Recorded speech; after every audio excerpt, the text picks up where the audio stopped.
Welcome to Canada's podcast. Hello, this is Robert Smigel, and welcome to the BC edition of Canada's podcast, where we talk to the entrepreneurs who are making it happen here in British Columbia. Our guest today is Courtney Watkins. From her earliest memories of playing dress up in her mother's closet, Courtney has always loved fashion and finding creative ways to showcase her style for less. She got her start in fashion pursuing a degree in merchandise marketing in Los Angeles, California. From working as a celeb stylist to a trend forecaster, she ran and scaled a sawmill to start her entrepreneurial journey. She then went on to create a company that values sustainability, interpersonal relationships, and luxury fashion. Watkins has nearly a decade experience running Canada's fastest growing luxury e-commerce and retail resale boutique, Mine and Yours, based in Vancouver, British Columbia, Canada. Well, Courtney, welcome to Canada's podcast, and thanks for taking the time today to be here for all our listeners. Yeah, thank you for having me. Awesome. You've got quite a career there going. We're just going to find out a lot more about that. Okay, tell us a little bit more about yourself and give us the details on your current business. Yeah. Mine and Yours is a luxury resale boutique. We've been in business for just over 8 years now. So we buy, sell, and trade a curated collection of designer and luxury goods. We have always primarily just done women's, but in the last 6 months, we've started doing designer kids and men's as well. Most of our business pre-pandemic, about 80% of our business was in store in our physical location. We say we're brick, click, and pop. So brick and mortar, our online store, and then we also did 1 to 2 pop-ups throughout the year. But since COVID, the pop-ups have stopped and our online business changed from about 20% up to 50% of our revenue. And are you originally from Vancouver, or where are you from originally? Yeah, I grew up in Maple Ridge, which is about an hour outside of Vancouver. Okay, no, very well, cool. But okay. I always loved city life, so kind of wanted to get out of Maple Ridge right when I graduated school. And so your located storefront is in Vancouver, downtown? Yes, storefront is downtown Vancouver, and then we're about to launch a second storefront location, which will also be down Yaletown. Nice. Okay. Now, starting a business like that sounds expensive. Did you need financing to start your company? How do you currently make money in your business now? Is it all online? Or is it retail? Is it a mix of both? What's your percentage breakdown? Right now, it is about 50% online and 50% in store. Okay. And to answer the question of sounds expensive, yeah, our first quote, we were going to hire these business consultants, and they told us, okay, to start this retail business, you're going to need to borrow $1 million you're going to need $1 million to start it. This much for a store build, this much for marketing, this much for branding. And we ended up doing it for less than $50,000 all in. Nice. But yeah, we started really small. We didn't have a lot of inventory. When we got a 300 square foot live work townhouse, we built it out with our friends and used used IKEA fixtures off of Craigslist, and just really started small, did everything kind of as cheap as we could. And then once we realized, okay, this makes sense, we can make money at this, then we, turned those IKEA fixtures into just slightly nice fixtures. So bootstrapped it. Yeah, we definitely bootstrapped. Awesome. Okay. I want you to give me a key piece of knowledge or information about your industry that our listeners can learn from that they may not know about. Is there anything about your industry, fashion or sustainability, or anything that the industry you're in that the general public may not know about? Yeah, there's a few things. Just like secondhand fashion, or like the secondhand market is growing like 15 times faster than regular retail. So while regular retail is, companies are kind of dying, secondhand is doing the opposite. So just like a really big difference in trajectory from secondhand compared to new retail.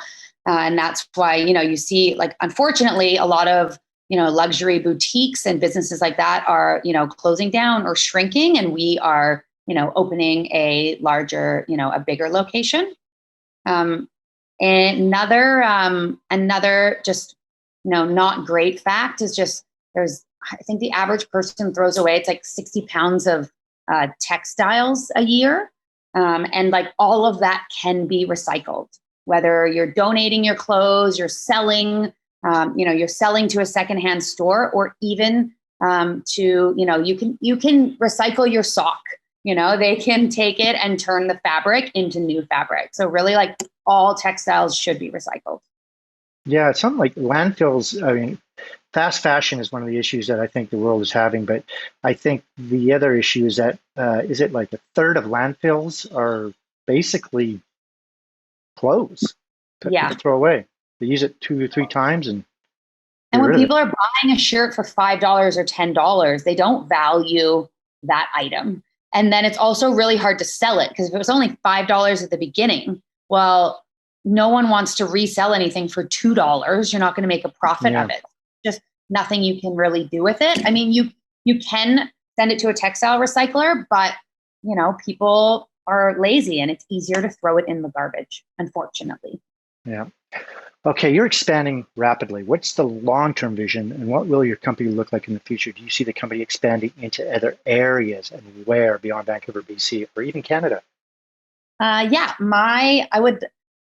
So this year is Vancouver. Next year we'll be opening in Yorkville, so in Toronto. And then I used to live in LA and I love it down there. So I would also love to have a location down in LA too. And then a couple other locations, but mainly in Canada. You must have a lot of contacts in LA as well, right? You've been working down there in the past. Yes. Yeah. I used to do a lot of the buying. I used to go down to LA, good business trip, write it off, be able to go see friends, and then also buy product that you couldn't get in Canada. Mm-hmm. Over the last few years, because the Canadian dollar got really strong, it was hard for me to go down there and buy in Canadian dollars and make it make sense. But now that the Canadian dollar is getting a little stronger, or the US one's going down, I don't know which side is happening. It would again make sense to go down and do some buying. Okay, we've learned a little bit about you and as well as your company. Let's talk about doing business in British Columbia. What are the biggest benefits for you in being an entrepreneur here in Vancouver, BC? I want you to give us some of the good points about starting a company here, but I also want you to give us some of the tough things or challenges for our listeners so they can keep an eye out for them. A challenge came to me right away, so I'll start with the challenge. One challenge is just rent prices. Rent is, as I said, I found a 300 square foot location so that I could find cheap rent. But if you want to be in any of the busy retail areas, it's quite a bit. Like Robson. Yeah. And I was looking at Robson even in a pandemic, and it was still so expensive. Like, they aren't dropping their rates. And I think a lot of it is, there's some offshore money. They seem to be okay with spaces sitting there empty instead of negotiating.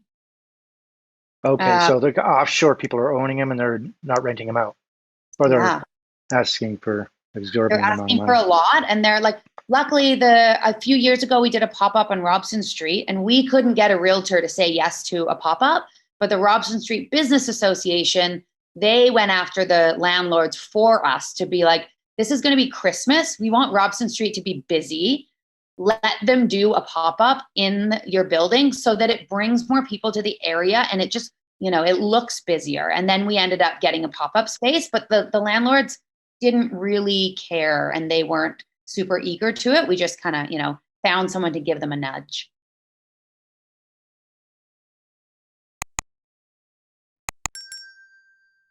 What about a good thing? What's something that's very positive that you working and operating a business there? I mean, people have money in Vancouver, so yeah. Money. People have a lot of people have high-end clothes, but also I think our community is pretty supportive of small businesses. We have a loyal following of customers that come back, and they want to see us succeed. And a lot of my suppliers that sell product to us, they're so excited they're like, I hope you make money off this. Or like, I've had some clients have started and seen us from the very beginning in our 300 square foot location. And they're just really, really supportive to tell their friends and kind of push the business. Okay. So you're originally from Maple Ridge. You're here in Vancouver, but we want to know what it would look like for you and some of the mistakes you've made, some of the positive things that have happened. If you were to start all over again and you just moved here to Vancouver, BC, but this time you don't know anyone, knowing what you know now, what would you do and how would you go about starting all over again as an entrepreneur? Glad I don't have to do that. But essentially I do when I go to Toronto. I don't have a lot of contacts out there. So one is joining any business group that you can. Forum for FWE, Forum for Women of Entrepreneur, was really helpful for me. There's also a lot of, whether they're business groups, Facebook groups, just other, other people that are looking to grow and expand their business. I find, again, there's a lot of supportive groups, especially as a female entrepreneur. I found a lot of support in that community. And then even, now with social media as well, maybe making your first hire, if you don't have a big network in Vancouver, then making one of your first or second hires, someone that really does have a community, does have a network, can get the word out about your business through, their friends or their social media, but just kind of, can help you make those connections. Okay, awesome. Let's talk about your routine. What does the first hour look like for you when you get up in the morning? Do you have a specific routine or ritual that helps you get motivated to start your day? Well, today I woke up and did a 6:30 beach workout in Kits and then a cold plunge. So that is my. I say how that's long my is that cold Thursday plunge? routine. Is that running in and running out, or is that staying out for 30 seconds? You know what? Now that it's summer, I stay in for a long time, but in the winter time, I am not in that long. Okay. Do you think entrepreneurs have to be weird or unique in a positive way, or wired differently? I don't know an answer to that question. I don't think. I mean, we're all unique in our own way, but I don't know that we have to be wired different. I have tons of entrepreneurs that. Lots of entrepreneur friends, and I don't know that I see them too different than my friends that kind of work regular jobs. Okay, so you don't need to be unique, and anyone can do it. You just got to apply yourself. Yeah. Okay. You keep applying yourself. Let's talk about how you educate yourself. What books are you reading now, and why, or even audiobooks and or podcasts? And can you recommend any books for our listeners who are also entrepreneurs? I am an audiobook listener. I'm an audiobook for sure. I have lots of books that kind of sit there and collect dust. One I just finished reading is Atomic Habits. And I have never been good at routine or habits. And I feel like that really gave me a little bit of groundwork of how to create them, and really showed how important they are. Okay. Cool. Any online or offline tools you use on a daily basis? My offline tool it's called the Oak Journal. It is a daily, and I'm trying to get into the habit of using it every day, but the daily journal, one side is blank and the other side is what are your top 3 priorities for the day? It gives you your schedule, so you kind of list it out, and it makes scheduling your day pretty easy. Okay, interesting. Now, let's talk about how you balance work and how you relax and not think about work. What are your favorite activities to do in BC, since it is a lifestyle province and Vancouver is a lifestyle city? Do you ski, bike, kayak, golf, or hike, or simply go for a drive? Yeah, I'm definitely a work hard, play hard kind of person. I ski, and just recently, 2 months ago, I bought a boat with a couple other friends. So I have been out on the boat every possible day that I can, pretty much since I got it. Yeah, too bad the fireworks aren't on this year, huh? I know. That's okay. My boat driving skills I don't know if they're up to par for firework type of boating anyway, but we took it away and did our first overnighter this weekend. We went up to Thormanby, we explored the coast, and it was actually really incredible to realize how much having a boat just really opens up the whole coastline for you. And we got to we visited a bunch of different pockets of friends that were at their cabins. And it was actually a really, really incredible weekend. Sounds fun. Okay. Mm-hmm. If you weren't doing what you do now, what would you like to do for a profession? I think I'd work at a fashion magazine or some type of fashion publication. So you'd stay in the industry if you were didn't walk away. Have to be something. Definitely stay in fashion. Yeah, I love it. What kind of a job would you not like to do? I couldn't do this job. What would that be? What would I not like to do? I don't know. Anything involved with cleaning? Or folding clothes is my thing. I don't have the patience for folding clothes or cleaning. Yeah. Making beds all day. Oh God. No, I can't do that. Unless it's on the boat, make the bed after. Yeah, that's true. Okay, in business, what is your favorite word, quote, or sentence that you like to use? Is there anything you like to say often, whether it be to employees or clients or people? You may find you say it over and over again. I'm trying to think. Sorry, I feel like you stumped me a little bit. Okay. I don't know. There's nothing I can really think of that Well, you had one, work hard, play hard. That's a good one. Yeah, that's true. I definitely like to do that. What else? I don't know. I'm trying to like think of my team like rolling their eyes at me for something that I say over and over, but it's not coming to me. Okay. What's your least favorite word or sentence you do not like to hear?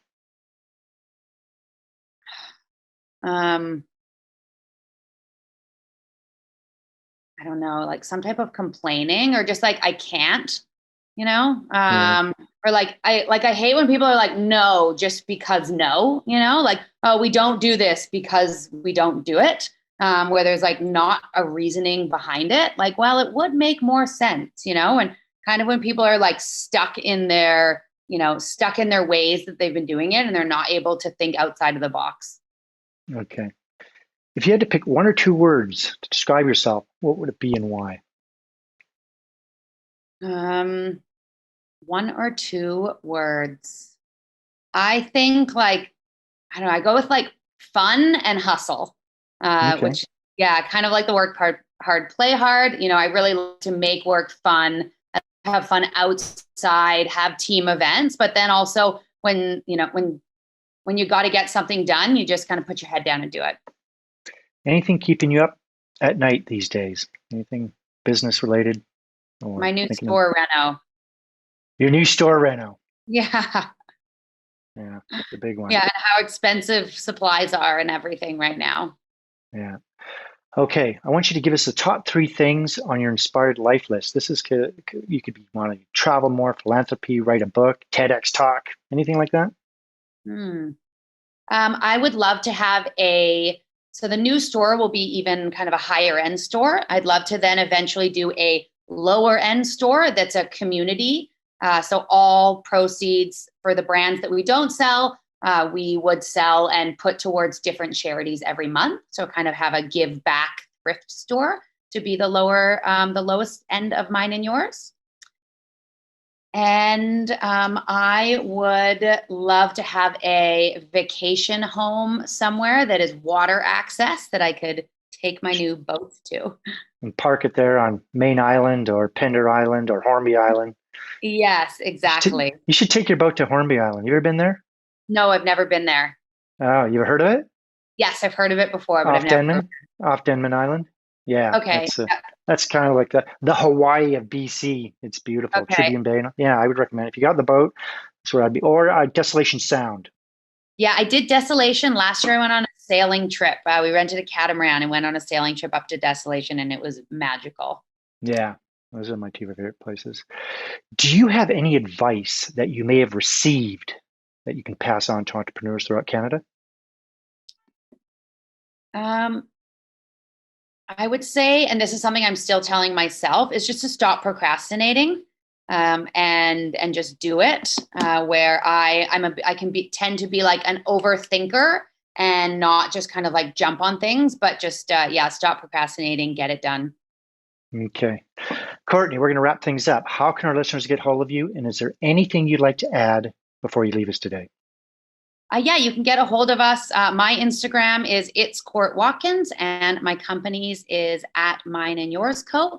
And I would love for listeners to check out our website. Let us know what you think about it. And if you are in Vancouver at the end of September, come check out our new store. Yeah, I'm sure it's going to be beautiful. I hope so. Yes. Okay, good.